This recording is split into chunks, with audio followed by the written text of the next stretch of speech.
movement for civil rights went into Congress, but only after people were willing to get arrested. Do you think the time has come for nonviolent civil disobedience against the big oil, big coal, the banks that support them? I do.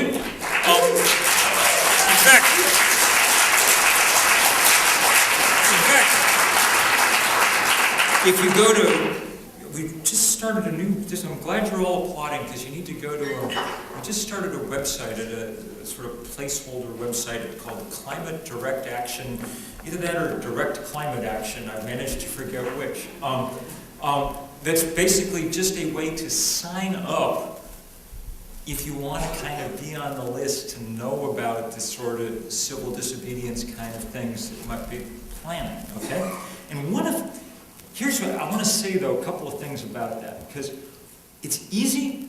I mean, we have some really great examples like Tim of this sort of stuff working, and we have plenty of examples of it backfiring too, okay? It's not an easy, no-brainer, obvious thing to do, because it can go bad as easily as it can go good. And one of the things that I've said for the last little while as we've been kind of contemplating doing this, and I just wrote a piece that'll be in the Christian Century in a little while, sort of making this call. And one of the things I said is, if we do it, it's not, I don't think it should be college kids who are kind of the cannon fodder, for this at all. I think that if we're going to, at least the first day that we sit in wherever we're sitting in or do whatever we're doing, nobody who wasn't born in the Eisenhower administration or before gets to take part, okay? At least for a little while. Because A, that's who's been putting carbon in the atmosphere all this time. B, that's who can afford an arrest record without wrecking their careers in a world that's not as hospitable to some of this as it was 40 years ago. And C, one of the things that we need to be doing is demonstrating in ways as visual and powerful as we can that the radicals in this scenario are the people who want to double the amount of carbon in the atmosphere and just see what happens, okay?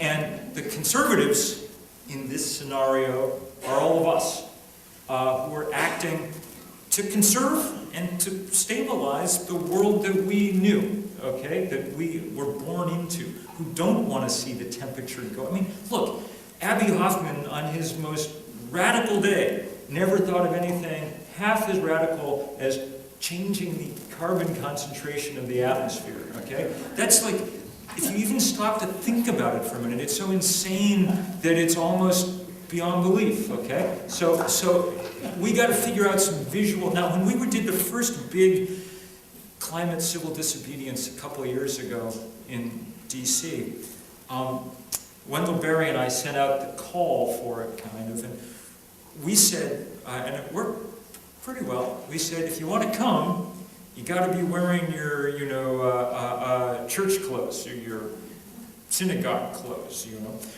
got to come in suit and tie or dress or whatever. We want to make that point visual. And as it turned out, it was snowing so hard that it was hard for anyone to see what anyone was wearing under their coat. But nonetheless, it had sort of that effect. And we'll need more of that. I'm reminded, in fact, of the first time I got arrested doing this, and what I think was the first climate civil disobedience there ever was in this country, which was, I don't know, about 10 years ago now.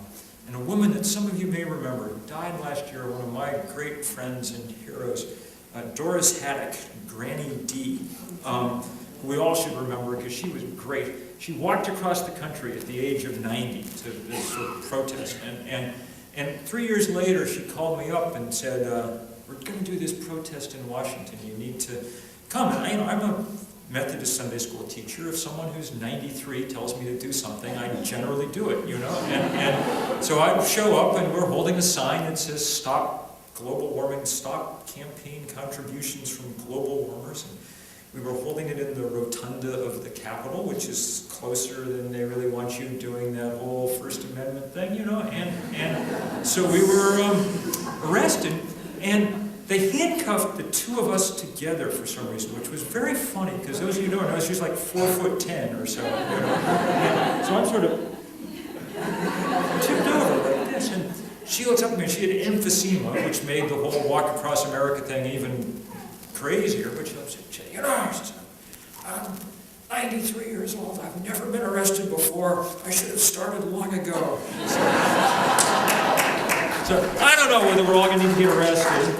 I don't know quite what it's going to look like. It's going to have to be done carefully. But yeah, this is one of the ways that we signal moral urgency in our culture. And we need to start signaling that urgency in all kinds of ways. So if we do it in a kind of disciplined and cohesive and unified manner, then I think it might be one part of this puzzle. There are so many parts of it. We have to figure out so many ways in.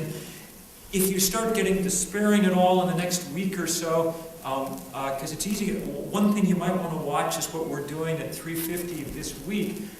One thing I've thought of for a long time is that we don't do a very good job. You know, we're much more comfortable as environmentalists appealing to the kind of part of the human brain that really likes pie charts and bar graphs, you know, and not so much all the other. I can never remember which is the left brain and which is the right one.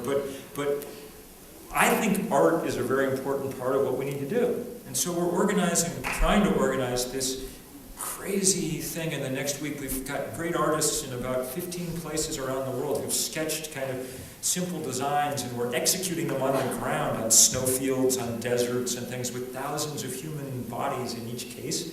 And then we've got the biggest satellite company in the world, Digital Globe, has donated $500,000 worth of satellite time so they can take pictures of these from 400 miles up. And we'll have kind of the first global sort of group show, you know, and the real point of it, in a sense, beyond the just beauty of it and reaching people in a different, the real point of it is to, perceptually, I think it's important. I think we forget often that we live on a planet, you know?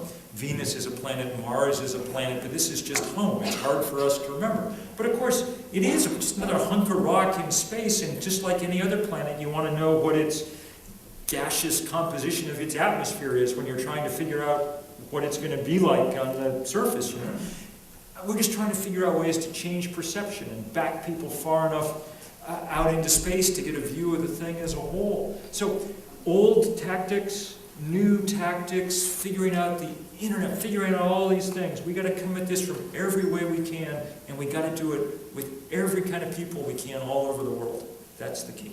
Bill, I Yes. have some questions here from the other room. There are people in 5 other rooms, and they sent a couple of questions in and haven't had a chance to ask it. So Yes. Here's one that just happens to be on top. Do you have specific goals for the conference in Cancun?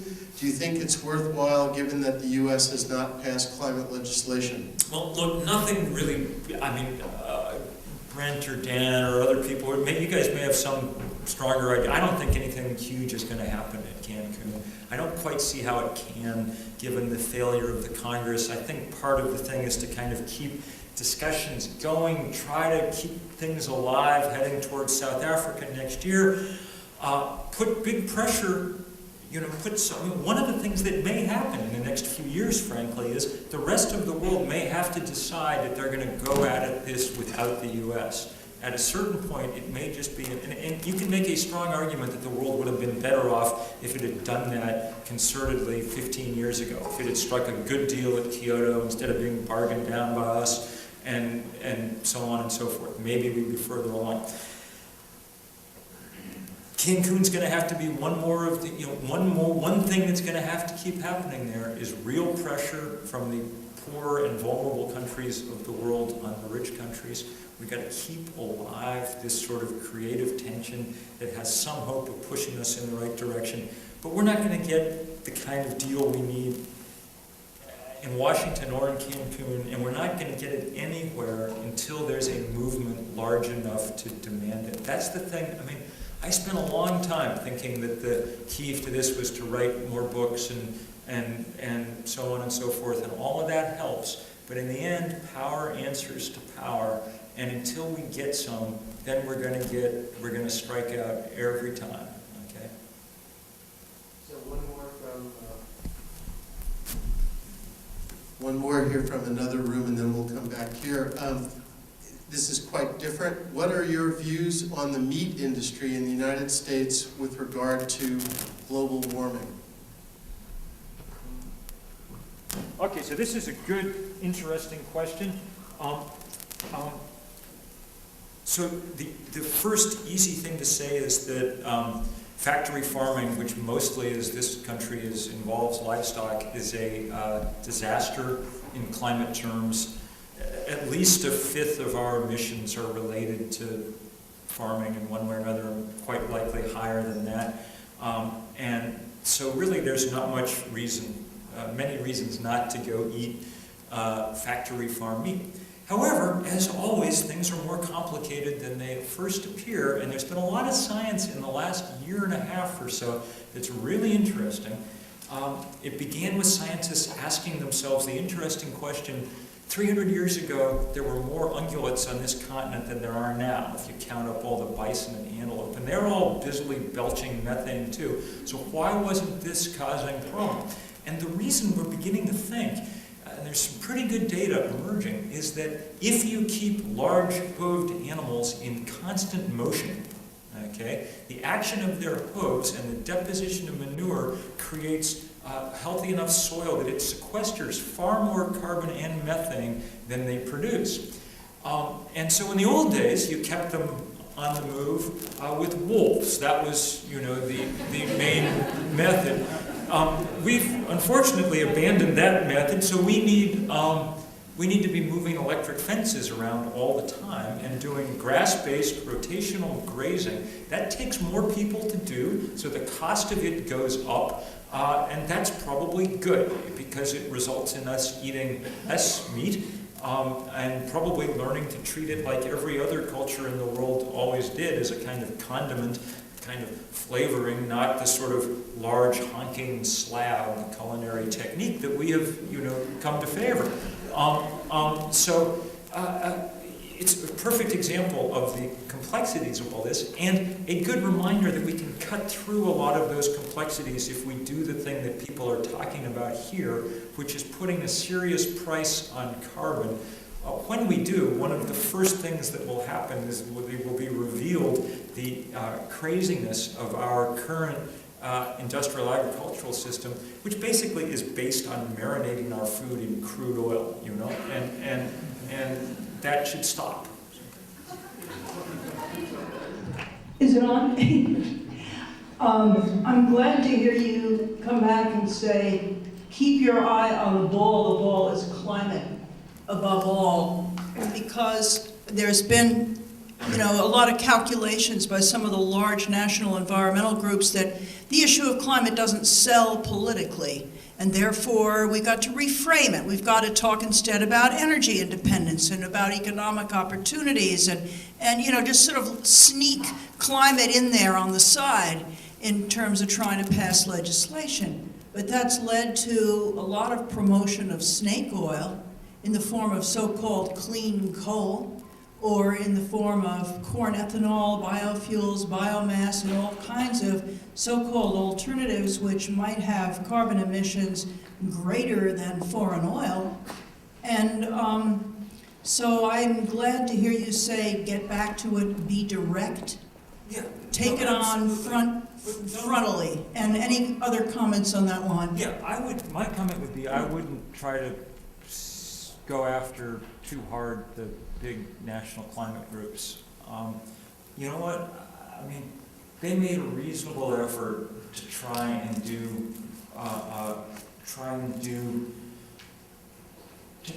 make something happen without a movement there to make it happen, okay? And they given those conditions, the best shot that we could have. And it's not easy. Y'all were applauding the congressman, and he was providing a long list of just the sort of things you're describing as snake oil and saying that they were absolutely necessary to get any votes at all for anything, and on and on and on, and everybody was cheering for it, okay? And you can understand why, because it is hard to get anything done. It gets easier to get anything done, and it gets easier to get the right thing done if you have some political power. And we don't have, at the moment, enough to really do anything.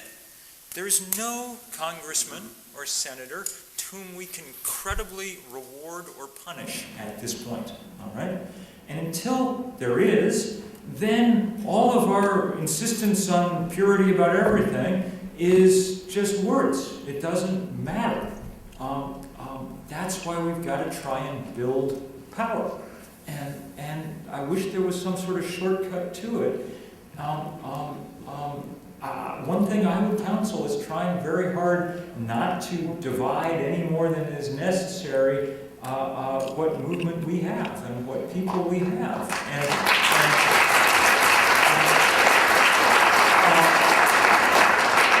It's fine to have good principled disagreements. It's a really poor idea. I can't tell you, I get emails, a number of emails every day from people on the other side of this issue who explain to me in graphic detail how they would like to, what particular method they would like to employ to kill me, and often in great detail, whatever. Those don't bother me. I hate the ones I get from the left, from people explaining, telling me that I'm a sellout because X, Y, and Z, or some other person is a sellout and I shouldn't associate with them, or on and on and on. That stuff I hate. And I hope we figure out how to do as little of that as possible. Stand absolutely on principle where it needs to be stood upon. And there's, the basic principle I'm afraid that needs to be stood upon is that one about 350 parts per million CO2 in the atmosphere, okay? And because, as Hanson's team said, beyond that you can't have a planet similar to the one on which civilization developed and to which life on Earth is adapted.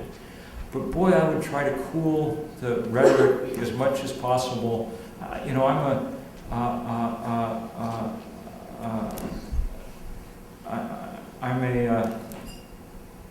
I'm a Methodist, so John Wesley said, so I remember it now, in essentials, unity, in non-essentials, tolerance, in all things, love, and it's not the worst credo for thinking about how to go forward.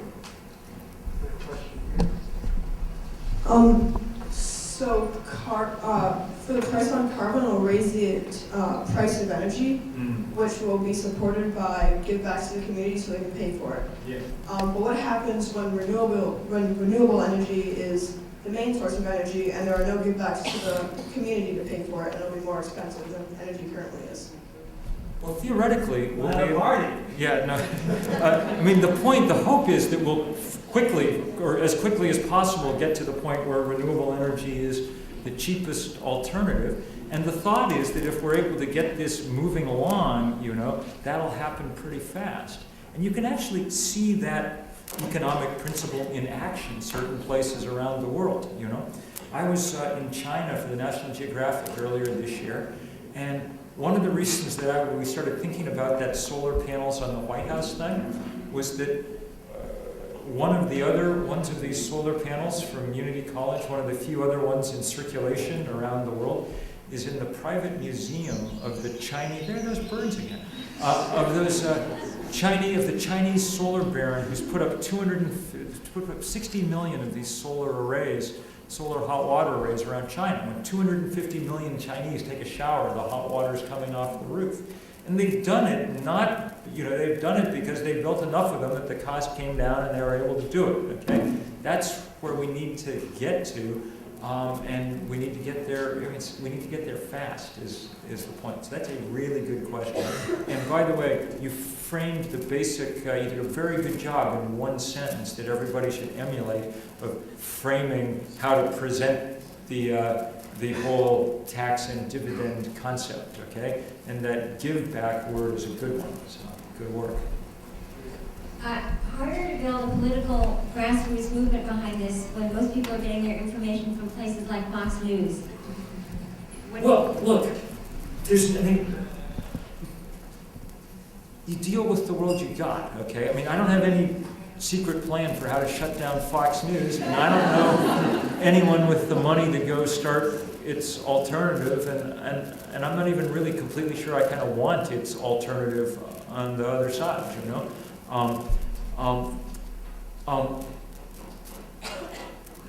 We have some advantages. We can make some of our own media now. I mean, you know, the first $8,000 that we got at 350.org, we spent making an animated 90-second wordless video that kind of explained what we were doing, the science and the politics.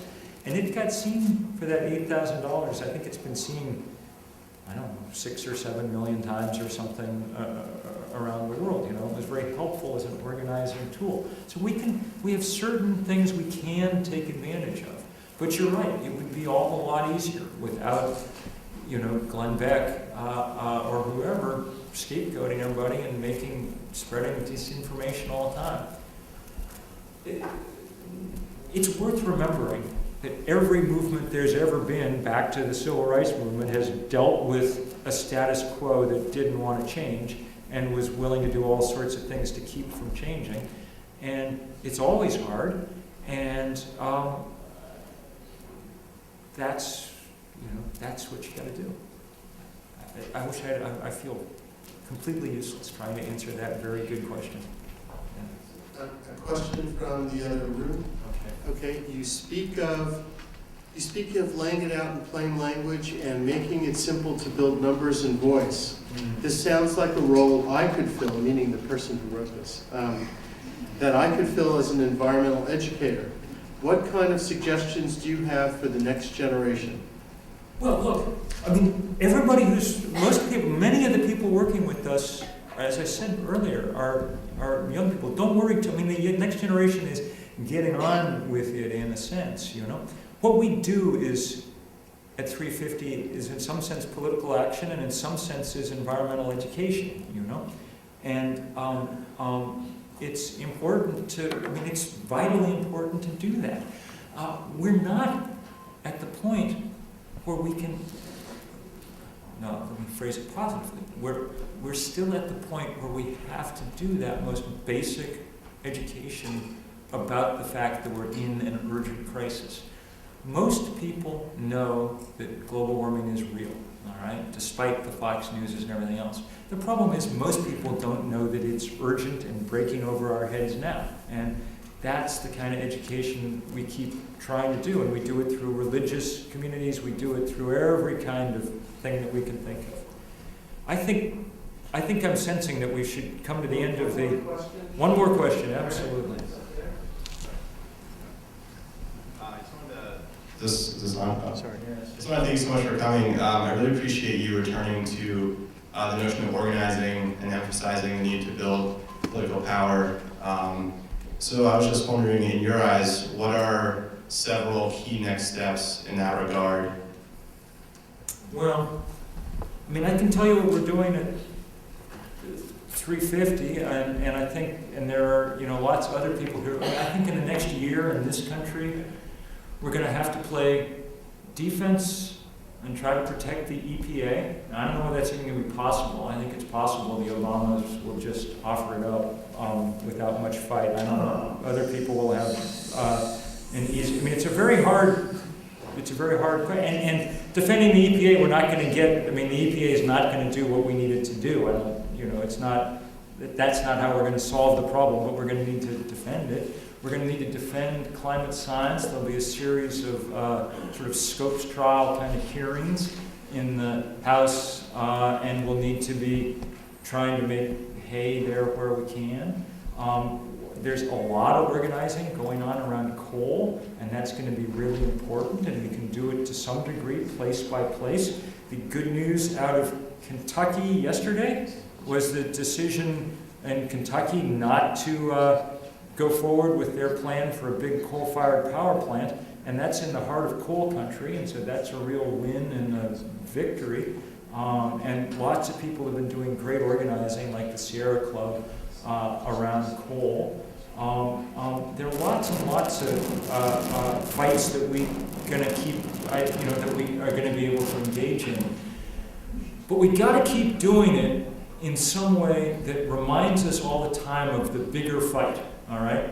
So as we do piecemeal stuff and win victories where we can and whatever, it's going to be pretty key to keep reminding ourselves what the bottom lines really are. And that's why we set up 350.org the way we did, not as an organization, but as a campaign. And so everybody can play. And so whenever everybody's got to do most of what they do in their community, in their particular area and all this, but we need to come together sometimes around these national and international things, that really have some hope of changing the basic equation. So I'm going to stop. You guys know all that you need to know how to do. You will figure it out, over the next couple of days, make some real advances in terms of getting people on the same page here and going into real depth and things. And I can't thank you enough for it.